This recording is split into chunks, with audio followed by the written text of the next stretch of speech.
Today we are going to discuss the final video in autonomic lectures, and in the last lectures we discussed together nicotinic and muscarinic receptors, which are the main receptors for parasympathetic function, and we discuss also adrenergic receptor, the main receptor for sympathetic function. Today we are going to discuss three important titles.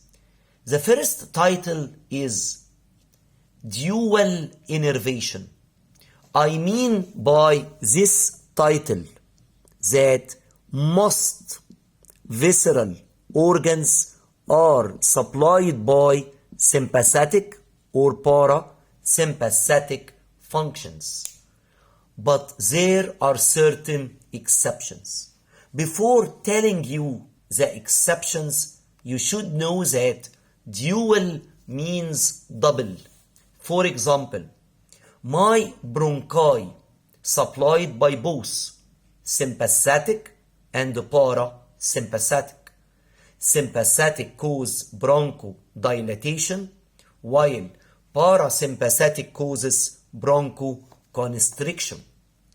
Heart, for example, supplied by sympathetic, which accelerates all cardiac properties like automaticity, conductivity, excitability, and contraction, while parasympathetic makes the reverse.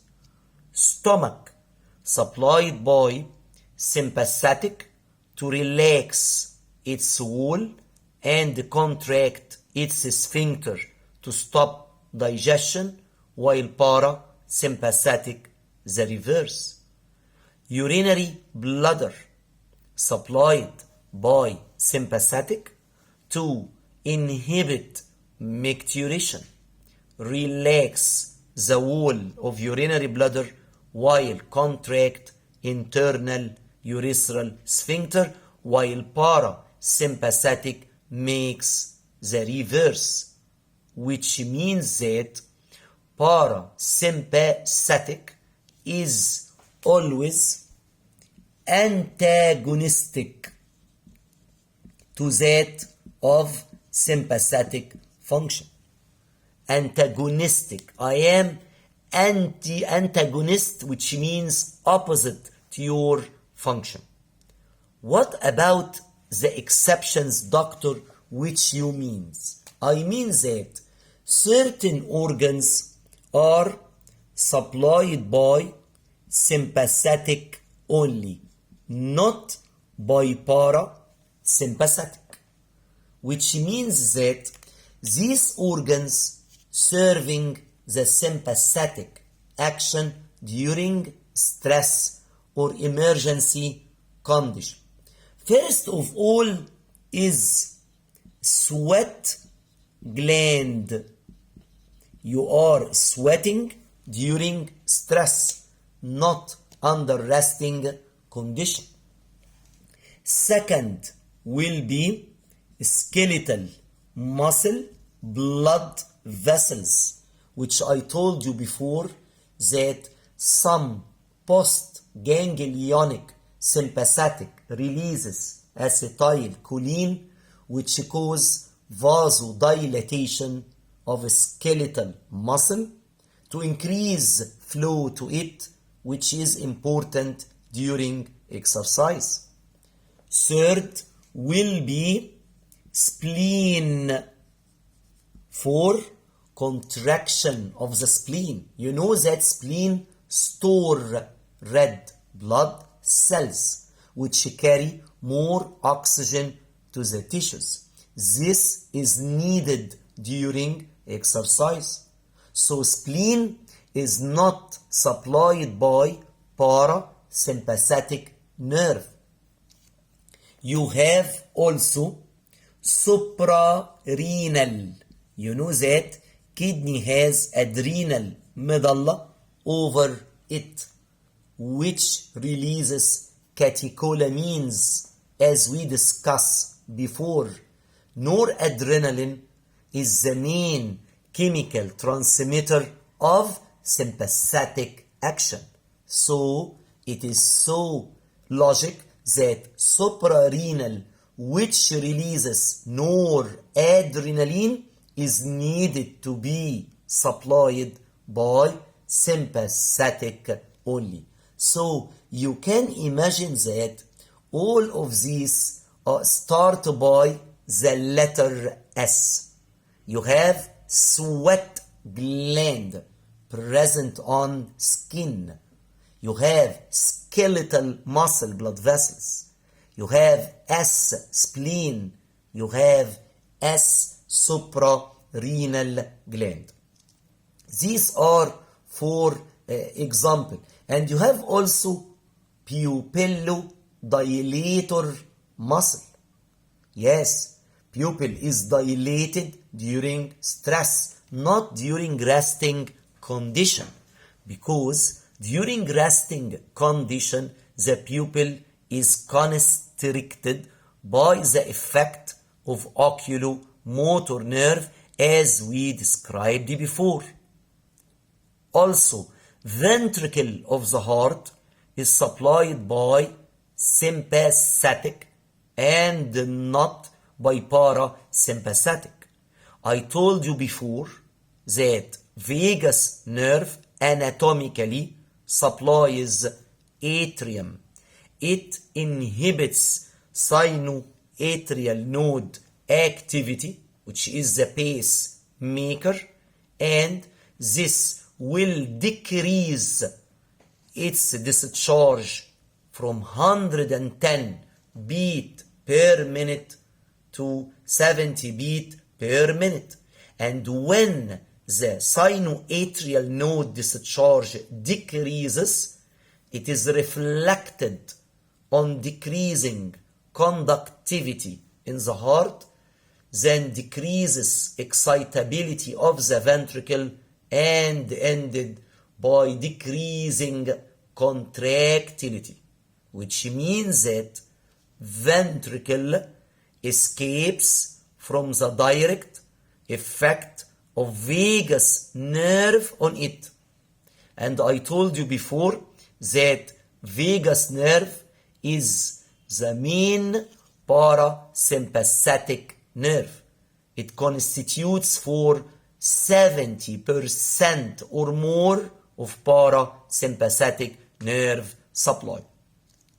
Doctor, do organs have exception only by sympathetic? No. You have organs supplied by parasympathetic nervous system only. So, parasympathetic only, imagine with me, will be what? Look to the functions of parasympathetic and you know why God anatomically creates this. Very simple. Pupilloconstrictor muscle. Yes, pupil is constricted during rest. So it is logic to be supplied by parasympathetic only. Always, all the time, the organ is supplied by the nerve which serve for its function. Your digestive system, it needs parasympathetic supply. Yes, so it starts by esophagus. It is supplied by parasympathetic nerve only.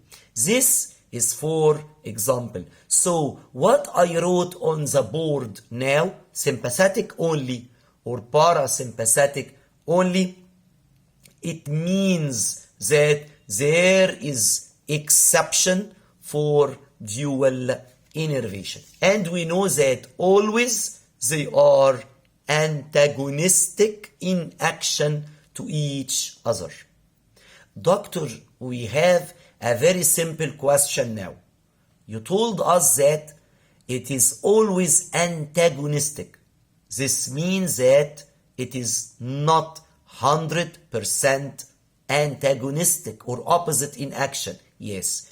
Can you give us an examples for the exceptions? Yes. I will give you now a very simple example.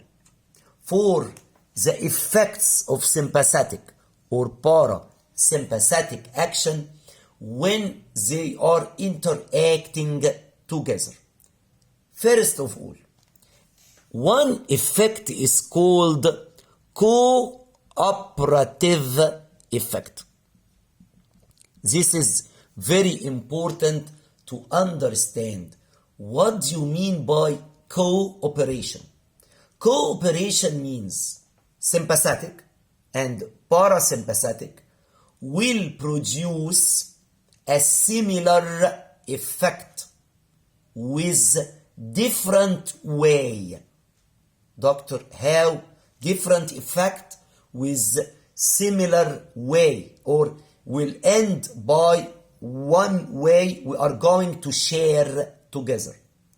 For example, if I ask you sympathetic, parasympathetic action at first, vasodilate or vasoconstrict the vessel, you will tell me parasympathetic causes vasodilatation.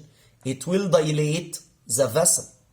This means that this is important for the male genital organ to cause erection all the time during sexual intercourse. Erection is the start for the act. So start will be parasympathetic system. And if you have a male having a problem in vasodilatation of your genital organ, erection will not occur. And this is the basic mechanism of certain drugs like Viagra.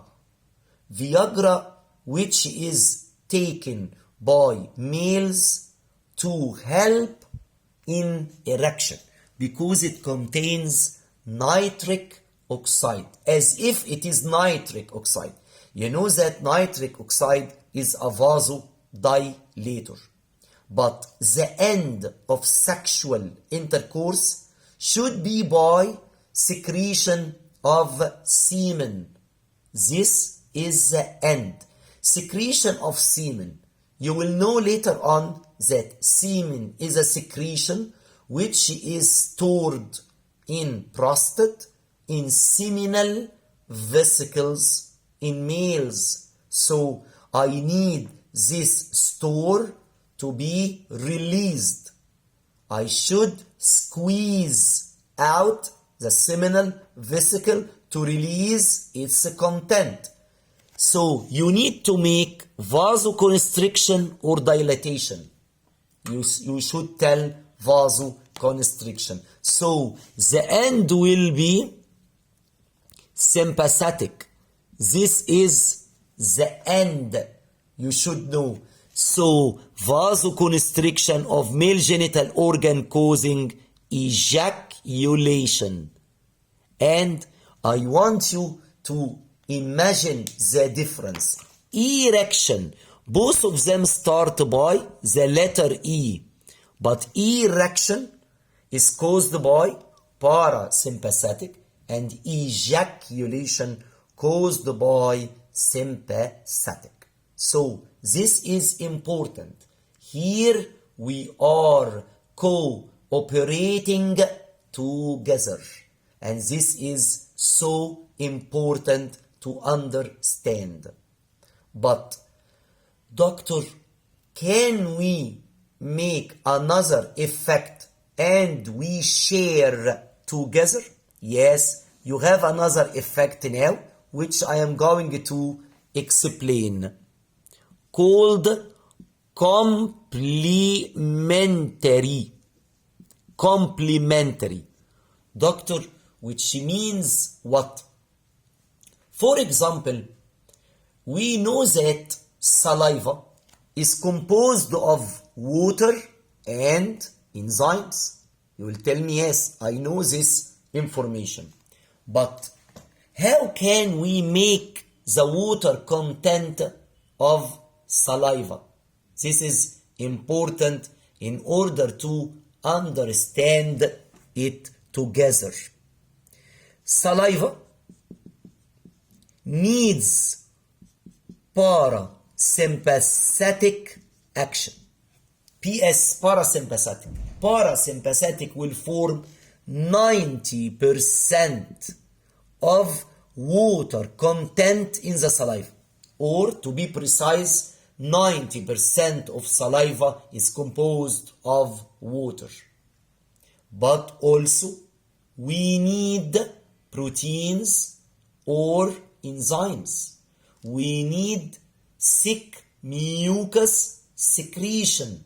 It is also important.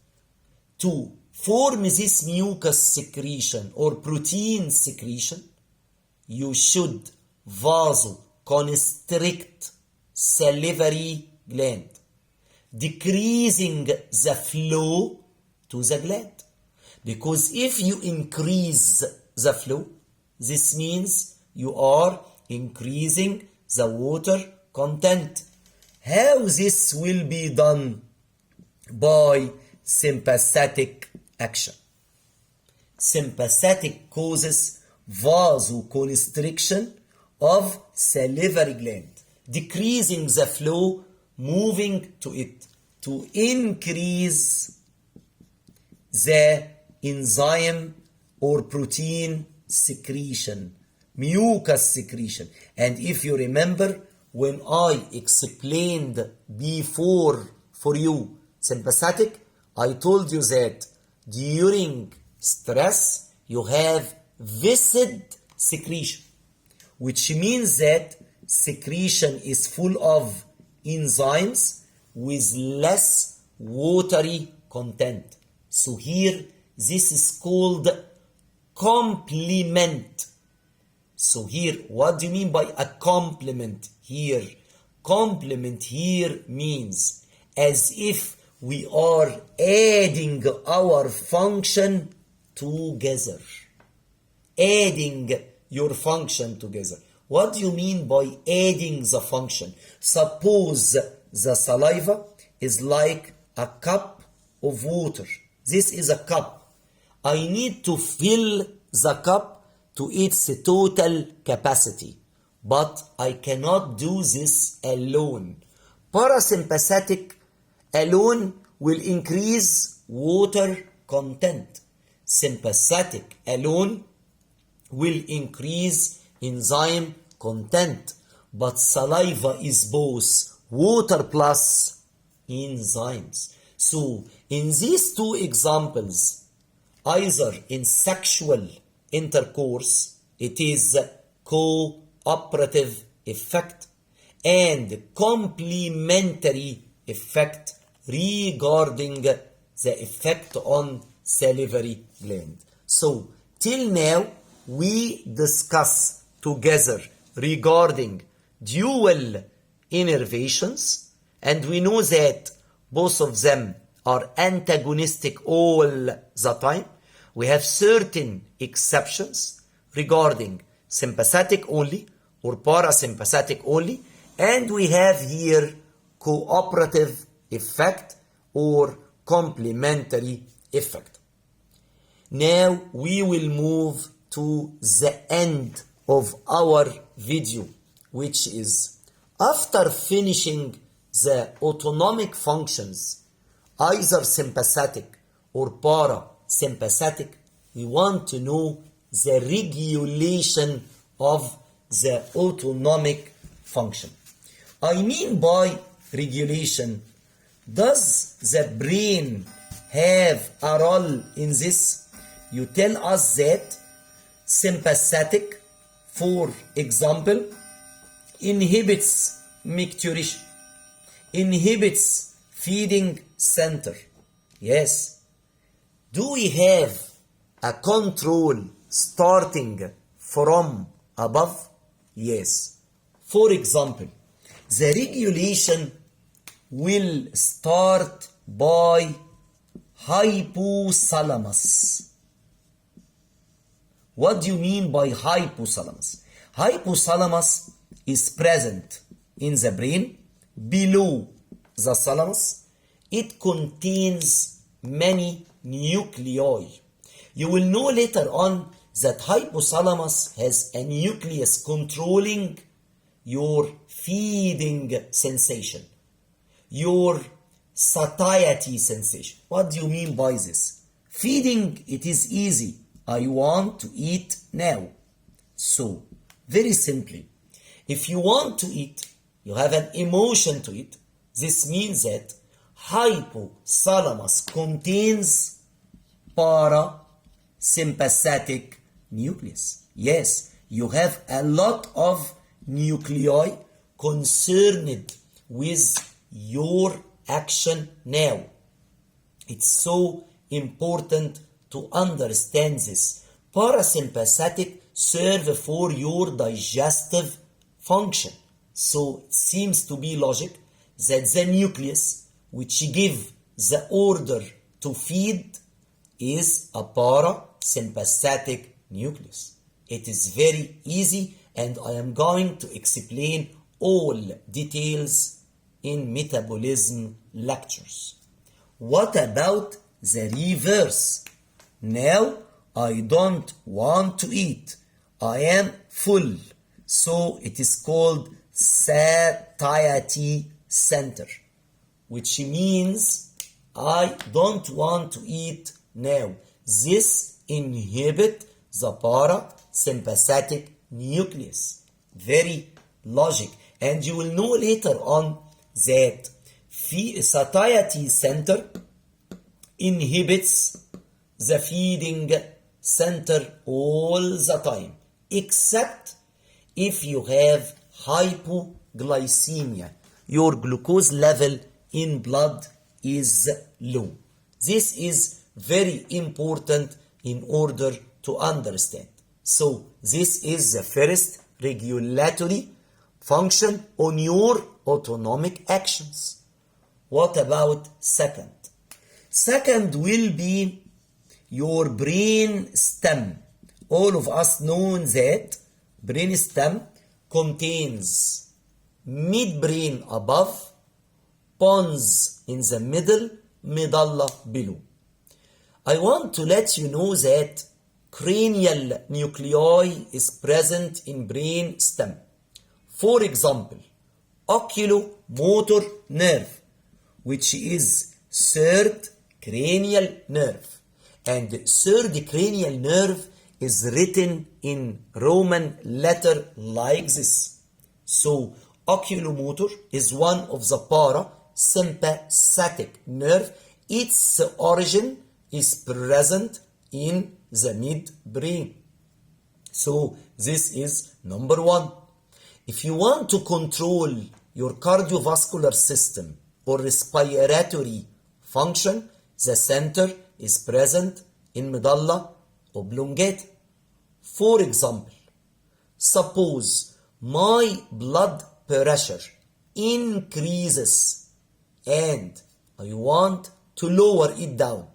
Not voluntary. I mean by lowering it down by autonomic functions. What will happen?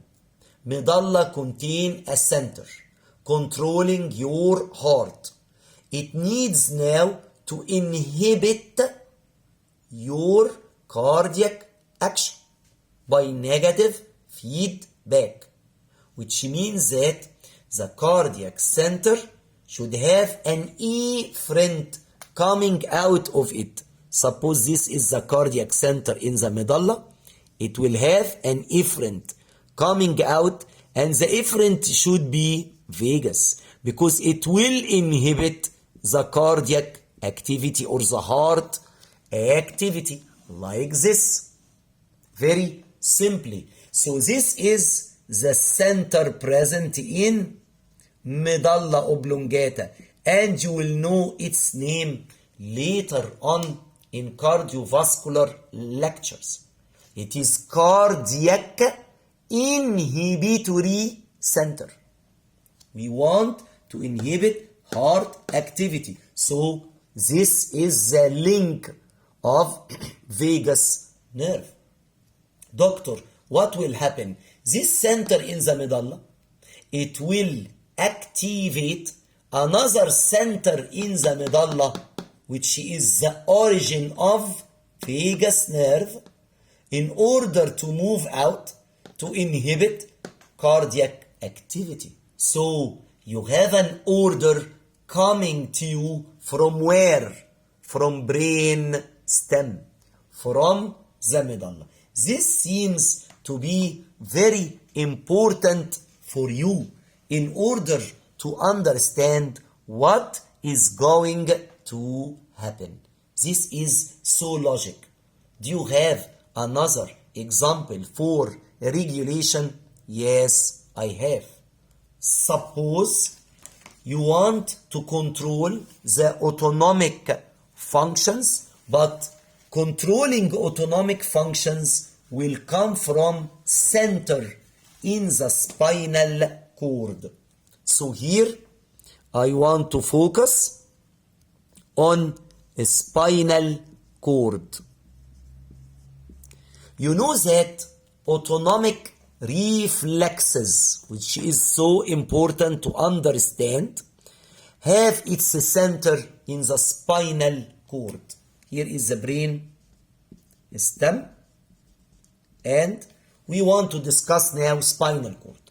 So in order to focus, what is going to be done? Suppose this is the spinal cord, and I told you before, we will have a section in the spinal cord like this. This is the section of the spinal cord. I am drawing its middle part. So suppose now my urinary bladder, which I am going to draw, this is the urinary bladder, is filled with urine, and we want to evacuate or micturate this urine. Urinary bladder, urine press on the wall, lateral pressure. This pressure will activate certain receptor in the wall. So what will happen, doctor, later on? Later on, it will send, these receptors will send signal to the spinal cord through the dorsal horn. This is the dorsal horn, and then it will pass to a cell here in the lateral horn. Do you remember? It is called lateral horn cell. It is the origin of autonomic function. You will have an efferent coming out, and this efferent coming out will reach the urinary bladder, causing contraction of the wall, relaxation of internal urethral sphincter to help in micturition. This is called a reflex. Doctor, what are parts of any reflex? The part is stimulus. Number one, stimulus is filling or distension of urinary bladder with urine. Second will be receptor. You will have mechanical pressure on the wall. Mechanoreceptor is going to be sensitive. Then the receptor will send a signal called afferent. This arrow, blue arrow, represents afferent called pelvic nerve, which is one of parasympathetic nerves. Do you remember? Origin of parasympathetic is craniosacral. So this is pelvic nerve. Its origin come out from the lateral horn cell of sacral segment. You know this drawing of a spinal segment or transverse section is sacral 2, 3, and 4. So here you have the center of micturition in the lateral horn cell of S2, S3, S4, which means that here you have a center, and this is a part of a reflex, and the pelvic here is the efferent. So you can imagine that pelvic nerve is both afferent, transmitting the sensation of the urinary bladder, it is distended with urine, and the pelvic is also efferent, executive function to contract the wall of urinary bladder, and it ends by a response which is micturition. So the parts of your reflex is going to be 6 parts. Number 1 is stimulus. Number 2 is receptor. Number 3 is afferent pelvic nerve. Number 4 is center. Number 5 is efferent. Number 6 is the response, contraction of wall, relaxation of internal urethral sphincter. The same reflex will be regarding defecation. Suppose this is the rectum filled with fecal matter or waste matter. It is distended, so stimulus, distension of the rectum.